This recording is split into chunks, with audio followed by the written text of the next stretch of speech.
Assalamualaikum warahmatullahi wabarakatuh. Hai teman-teman, kalian tahu nggak sih apa itu sifat temperamental atau ghadab dan bagaimana cara mengendalikannya sesuai ajaran Islam? Yuk simak video kami. Menghindari sifat temperamental atau ghadab. 1. Pengertian ghadab. Ghadab berarti sifat seseorang yang mudah marah karena tidak suka dengan perlakuan orang lain. Marah bisa mendorong seseorang bertindak buruk dan merugikan dia sendiri serta orang lain. Menurut Imam An-Nawawi, marah adalah tekanan nafsu dalam hati yang bisa membuat seseorang membenci orang lain. Sifat ini sering diibaratkan seperti api yang menyala di dalam hati, menyebabkan wajah memerah dan emosi tidak terkendali. 2. Lawan dari ghadab, ridho. Artinya menerima sesuatu dengan lapang dada. Alhim artinya bersikap sabar dan tidak mudah marah. 3. Mengapa harus menghindari ghadab? Marah tidak menyelesaikan masalah, malah bisa menambah masalah baru.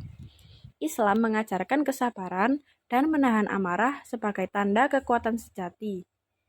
Menurut Imam Al-Ghazali, orang sabar adalah mereka yang bisa menahan sakit hati dan tetap kuat menghadapi ujian. Rasulullah bersabda, orang yang kuat bukanlah orang yang menang dalam perkelahian, tetapi yang mampu mengendalikan dirinya saat marah. Hadis riwayat Bukhari dan Muslim. Selanjutnya, saya akan menjelaskan penyebab sifat temperamental. Secara umum, penyebab sifat temperamental terdiri dari dua faktor.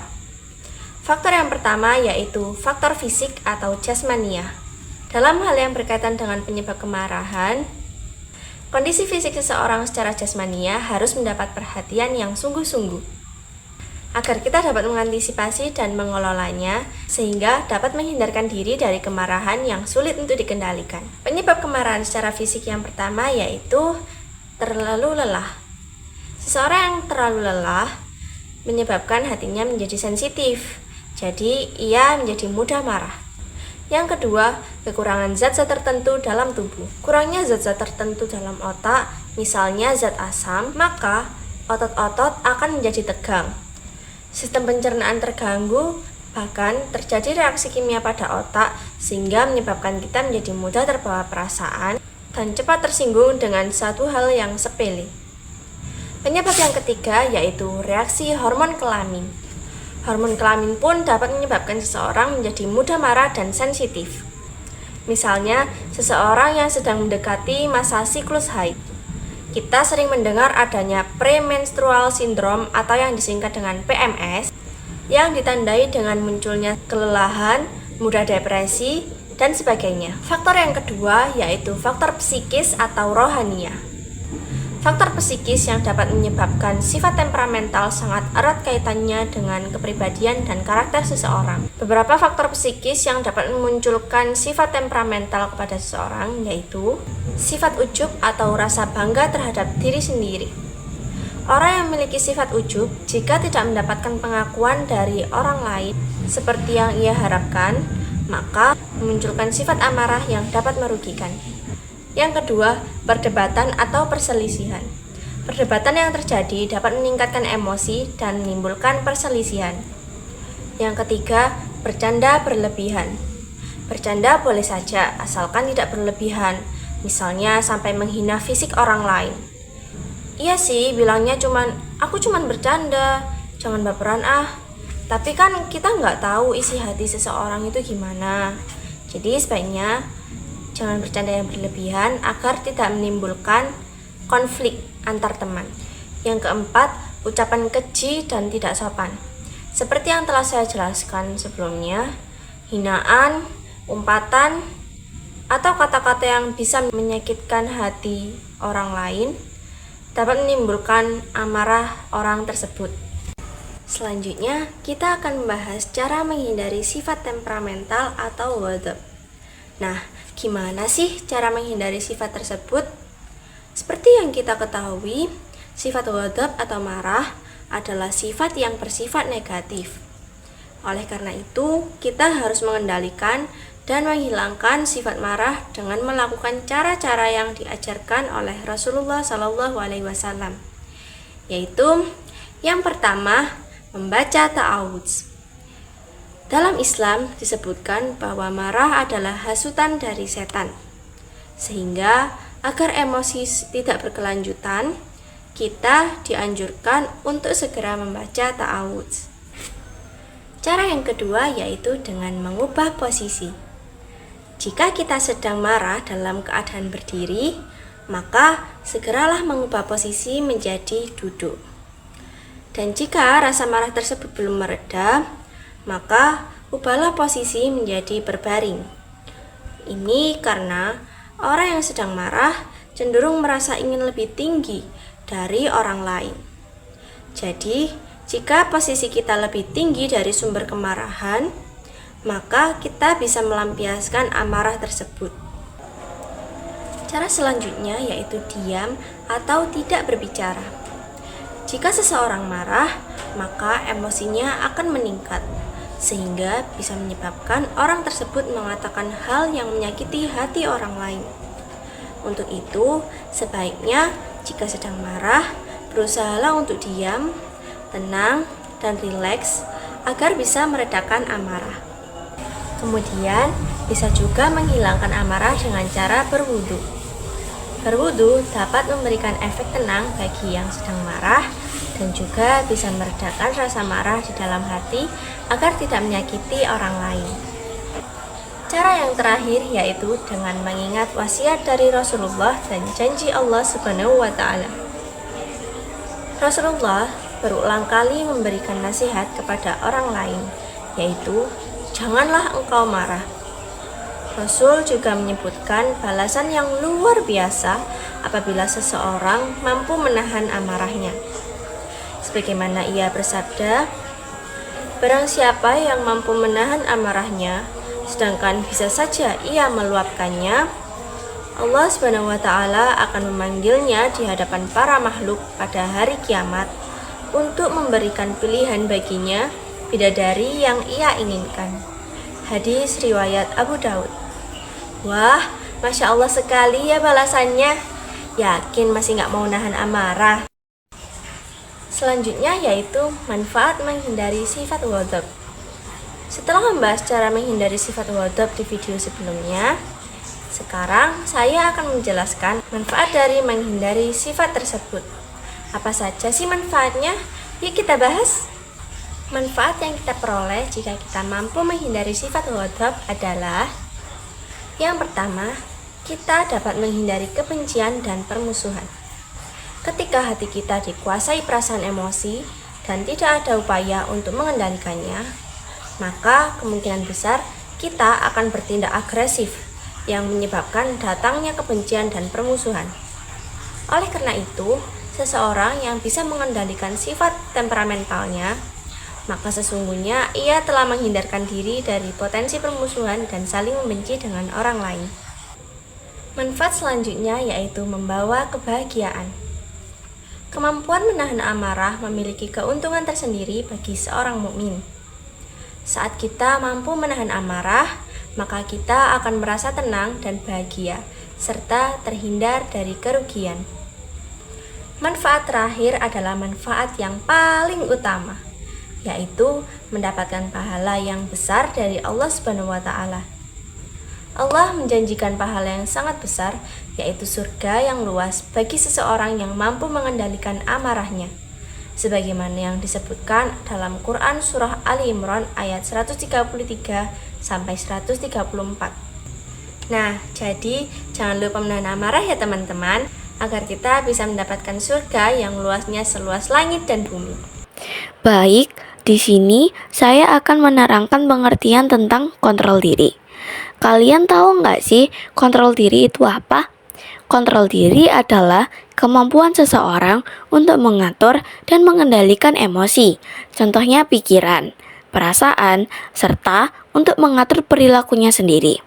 Kontrol diri melibatkan kemampuan untuk mengenali, mengatur, dan memahami emosi, membuat keputusan yang tepat, menghindari perilaku yang merugikan diri sendiri, serta untuk menjaga keseimbangan dan stabilitas diri dalam menghadapi situasi yang sulit.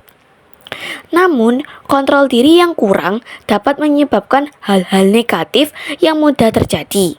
Contohnya, kemarahan yang tidak terkendali, konflik dengan orang lain, stres, serta kesulitan untuk mencapai tujuannya. Tujuan kontrol diri sendiri yaitu 1. Meningkatkan kesadaran diri, mengembangkan disiplin diri, serta meningkatkan kemampuan menghadapi stres dari tantangan. Komponen kontrol diri: kontrol emosi, kontrol perilaku, kontrol pikiran, serta kontrol sosial. Manfaat kontrol diri: 1. Meningkatkan kepercayaan diri, meningkatkan kemampuan menghadapi tantangan, meningkatkan hubungan sosial yang sehat, serta meningkatkan keseimbangan emosi. Cara mengembangkan kontrol diri: 1. Mengenali kekuatan dan kelemahan diri, mengembangkan kesadaran diri, mengatur tujuan dan prioritas, serta mengembangkan disiplin diri. Tidak lupa untuk menghadapi stres dan tantangan dengan positif. Faktor yang mempengaruhi kontrol diri: pertama, ada lingkungan sekitar tempat tinggal kita. Kedua, ada pendidikan. Ketiga, pengalaman. Keempat, kepribadian. Dan kelima, dari kita sendiri, yaitu emosi. Teknik untuk mengembangkan kontrol diri: 1. Untuk meditasi, relaksasi, olahraga, jurnalisme, dan visualisasi. Kesulitan dalam mengembangkan kontrol diri: 1. Ketergantungan pada kebiasaan lama, kurangnya motivasi, stres dan tekanan, kurangnya dukungan sosial, serta keterbatasan pengetahuan dan keterampilan. Tantangan dalam mengembangkan kontrol diri: yang pertama, menghadapi kebiasaan lama yang tidak sehat. Contohnya sering malas-malasan, tidak membantu orang tua, malas sholat, dan malas mengaji. Yang kedua, menghadapi stres dan tekanan. Yang ketiga, menghadapi kurangnya motivasi. Yang keempat, menghadapi kurangnya dukungan sosial. Yang kelima, menghadapi keterbatasan pengetahuan dan keterampilan. Oke, sekian dari saya. Akan dilanjutkan materinya oleh rekan saya. Pentingnya kontrol diri dalam kehidupan. Kontrol diri adalah kemampuan seseorang dalam mengendalikan emosi, pikiran, dan tindakan agar tetap sesuai dengan norma, aturan, serta nilai yang berlaku di masyarakat. Sikap ini sangat penting karena membantu seseorang dalam menjalani kehidupan yang lebih bijaksana, menghindari konflik, dan menjaga hubungan baik dengan orang lain. Dalam Islam, kontrol diri sangat ditekankan karena manusia dapat memiliki nafsu yang dapat mendorong ke arah kebaikan maupun keburukan. Oleh karena itu, kemampuan mengendalikan diri merupakan bentuk kecerdasan emosional yang perlu dilatih agar seseorang dapat bertindak dengan lebih tenang, bijak, dan penuh kesadaran dalam menghadapi berbagai situasi. Manfaat kontrol diri: yang pertama, menjaga kehormatan diri. Seseorang yang mampu mengendalikan diri akan menjaga ucapan, tindakan, dan sikapnya agar tidak menyakiti orang lain. Dengan begitu, ia akan dihormati dengan orang-orang di sekitarnya dan terhindar dari perbuatan yang merusak harga dirinya. Yang kedua, menghindari perilaku yang merugikan. Kontrol diri membantu seseorang dalam mendorong emosi seperti serakah, tamak, atau mudah marah yang dapat merugikan diri sendiri dan orang lain. Yang ketiga, menyelesaikan masalah dengan pikiran jernih saat menghadapi masalah. Seseorang yang memiliki kontrol diri yang baik tidak mudah marah. Sebaliknya, dia akan lebih tenang, berpikir secara rasional, dan mencari solusi yang terbaik. Hal ini membuatnya lebih mudah dalam mengatasi berbagai soalan hidup. Yang keempat, menjadi teladan bagi orang lain. Orang yang memiliki kontrol diri cenderung lebih tenang, sabar, dan tidak mudah terpengaruh oleh situasi. Contoh perilaku kontrol diri dalam kehidupan sehari-hari. Yang pertama, di lingkungan keluarga, menghindari sikap boros dan hidup berlebihan, tidak mudah marah atau menciptakan pertengkaran dalam keluarga. Yang terakhir, menghormati dan patuh kepada orang tua serta menaati ajaran agama di lingkungan masyarakat, menghindari konflik di seseorang dan mengutamakan perdamaian, menghindar dan menghargai perbedaan serta menghargai toleransi. Yang terakhir, patuh pada aturan agar sesosial.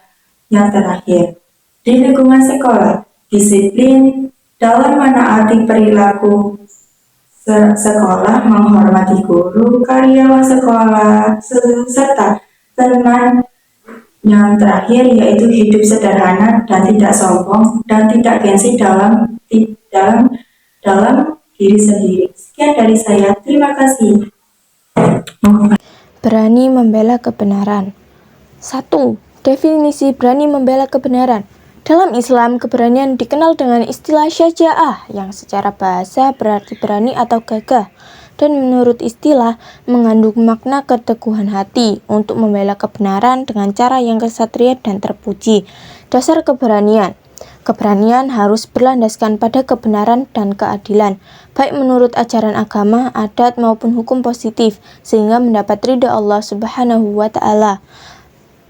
Perbedaan bentuk keberanian. Keberanian yang tepat tidak berarti nekat atau berlebihan, melainkan harus diimbangi dengan kebijaksanaan. Sebaliknya, sifat pengecut disebut al-jub. Rasulullah Shallallahu Alaihi Wasallam merupakan contoh sempurna dalam membela kebenaran. Beliau tidak gentar menghadapi musuh dan selalu menegakkan kebenaran meskipun menghadapi risiko besar. Sebagaimana hadis yang menyatakan bahwa selalu ada umat yang membela kebenaran sampai ketetapan Allah datang. 2. Implementasi sikap berani membela kebenaran dalam kehidupan. Sikap berani membela kebenaran dapat diwujudkan dalam berbagai aspek kehidupan, antara lain: A. Berani menghadapi musuh di medan pertempuran, jihad fisabilillah. Keberanian ini tercermin dari semangat para pendahulu Islam yang rela berkorban demi akhirat. Di zaman modern, jihad tidak selalu harus berupa peperangan fisik, melainkan juga bisa diwujudkan melalui amar ma'ruf nahi munkar, mengajak kepada kebaikan dan mencegah kejahatan dengan cara yang damai dan penuh hikmah. B. Berani mengatakan kebenaran. Meskipun mengandung risiko, setiap muslim diwajibkan untuk menyampaikan kebenaran. Rasulullah Shallallahu Alaihi Wasallam pernah menyampaikan kepada Abu Dzar agar selalu berkata benar, meskipun kenyataannya pahit. Keberanian ini berarti tidak memilih untuk bermain aman dengan menyembunyikan kebenaran demi menghindari risiko. C. Berani menyimpan dan menjaga rahasia. Menjaga rahasia adalah amanah yang sangat penting, terlebih di era teknologi informasi, di mana informasi bisa tersebar dengan cepat. Menyimpan rahasia dengan baik merupakan bagian dari menjaga kehormatan pribadi dan keberlangsungan dakwah. D. Memiliki daya tahan tubuh yang kuat. Keberanian tidak lepas dari kesiapan fisik dan mental untuk menghadapi berbagai kesulitan serta ancaman, baik berupa tekanan psikis maupun fisik. Contoh nyata adalah Bilal bin Rabah yang menunjukkan keteguhan luar biasa dalam menghadapi siksaan demi mempertahankan keyakinan Islam. E. Mampu mengendalikan hawa nafsu. Pemberani sejati bukan hanya yang kuat secara fisik, tetapi yang mampu mengendalikan emosinya. Dengan menahan diri, seseorang dapat menghindari konflik yang tidak perlu dan mengambil keputusan secara bijaksana. Seperti contoh seorang pemimpin yang mampu menegakkan keadilan tanpa terpancing emosi. F. Berani mengakui kesalahan. Mengakui kesalahan memerlukan keberanian moral karena tidak mudah mengakui kehilafan. Rasulullah Shallallahu Alaihi Wasallam menekankan bahwa setiap manusia pernah berbuat salah dan yang terbaik adalah mereka yang mau bertaubat. Pengakuan atas kesalahan adalah langkah awal untuk perbaikan diri dan pertobatan. G. Berani objektif menilai diri sendiri melalui muhasabah introspeksi diri, seorang muslim harus mampu mengenali kelebihan dan kekurangannya sebelum menilai orang lain. Dengan demikian, ia dapat mengambil keputusan yang tepat berdasarkan penilaian realistis terhadap potensinya sendiri. Muslim. Tingkatan sifat temperamental atau ghadab. Sifat mudah marah atau ghadab adalah bagian dari godaan setan yang bisa merusak diri sendiri dan orang lain. Namun, kemarahan bisa dikelola dengan baik agar tidak merugikan. Berikut adalah 3 tingkatan sifat marah dalam kehidupan. 1. Marah berlebihan atau ifrat. Orang yang sulit mengendalikan emosi dan mudah kehilangan akal sehat, cenderung berteriak, membentak, bahkan melakukan kekerasan fisik. Marah yang tidak bisa terkendali bisa menimbulkan dendam dan kebencian, disebabkan oleh faktor bawaan atau kebiasaan dari lingkungan. Rasulullah mengajarkan bahwa marah berasal dari setan, dan jika marah dianjurkan untuk berwudu agar lebih tenang. 2. Tidak bisa marah sama sekali atau tafrid. Kebalikan dari ifrat, yaitu tidak pernah marah meskipun menghadapi ketidakadilan. Tidak peduli meskipun agamanya dihina atau haknya dirampas. Sikap ini tidak baik dalam Islam, karena terkadang marah diperlukan untuk membela kebenaran. 3. Marah yang adil dan proporsional atau iktidal. Marah pada waktu yang tepat, misalnya ketika kemungkaran atau ketidakadilan, tidak berlebihan, tetapi tegas dalam membela kebenaran.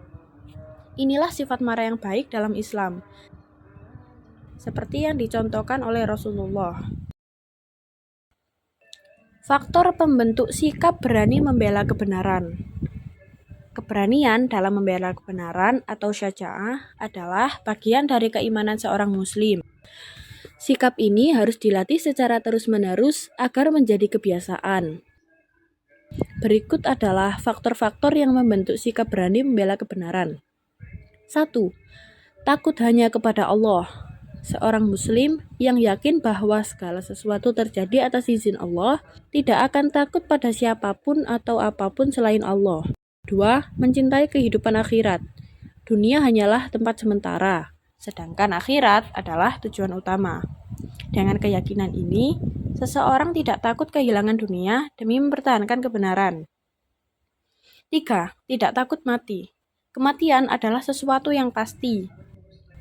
Jadi, seorang muslim harus siap menghadapinya kapanpun tanpa rasa takut. 4. Keyakinan kuat terhadap kebenaran. Seorang muslim harus yakin dengan kebenaran yang diyakininya dan tidak mudah ragu agar bisa menghadapi tantangan dengan tegas. 5. Tidak materialistis. Perjuangan tidak selalu tentang keuntungan materi. Seorang muslim harus yakin bahwa Allah akan mencukupi rezeki bagi orang yang berjuang di jalannya. 6. Berserah diri dan yakin akan pertolongan Allah. Setelah berusaha maksimal, seorang muslim harus berdoa dan bertawakal, percaya bahwa Allah akan memberi pertolongan. 7. Pendidikan karakter dari keluarga, masyarakat, dan sekolah. Keberanian harus ditanamkan sejak kecil melalui didikan keluarga, lingkungan masyarakat, dan program pendidikan di sekolah serta majelis ilmu. Kesimpulannya, keberanian membela kebenaran bukanlah sesuatu yang instan, tetapi harus dibangun melalui keimanan, pendidikan, dan latihan yang terus-menerus. Hikmah dan manfaat keberanian membela kebenaran. Keberanian membela kebenaran atau syaja'ah bukan hanya soal kekuatan fisik, tetapi juga kekuatan hati dan jiwa. Ada orang yang tampak kuat tetapi pengecut, sementara ada yang fisiknya lemah tetapi memiliki keberanian luar biasa. Berikut manfaat keberanian dalam membela kebenaran. 1. Manfaat bagi diri sendiri. Membantu seseorang menjadi lebih dewasa dalam menghadapi masalah. Mendorong untuk selalu memperjuangkan kebenaran dan mencegah kemungkaran. Menjadikan seorang lebih mengutamakan perintah Allah dibanding kepentingan duniawi. 2. Manfaat bagi keluarga. Menciptakan keluarga yang tentram dan tidak takut kekurangan materi. membentuk anggota keluarga yang berani berjuang, bekerja keras, dan bertawakal kepada Allah. Menghindarkan keluarga dari sifat tamak yang bisa menjerumuskan ke dalam perbuatan dosa. 3. Manfaat bagi agama, negara, dan bangsa. Membantu untuk membangun bangsa yang kuat dan berani membela kebenaran, menjadikan masyarakat hidup dalam keadilan, keamanan, dan kesejahteraan. Mencegah tindakan kriminal seperti korupsi, narkoba, dan terorisme karena masyarakat berani menegakkan kebenaran. Jika semua orang berani membela kebenaran, maka kehidupan akan lebih adil, aman, dan sejahtera.